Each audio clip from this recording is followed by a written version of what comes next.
पांचवा स्थूल पांचवा स्थूल परिग्रह परिमाण वीरमण व्रत के विषय में जो कोई अतिचार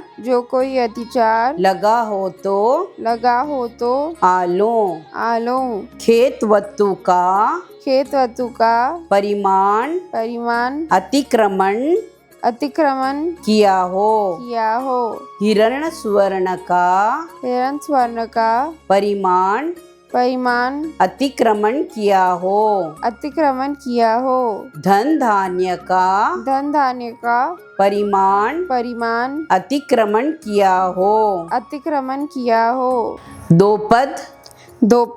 चौपद का परिमाण अतिक्रमण किया हो कुव्य सोना चांदी के सिवाय अन्य धातु का परिमाण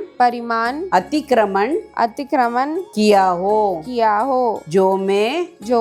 देवस्यो अय्यारो कवो तस्मिच्छामि दुग्धम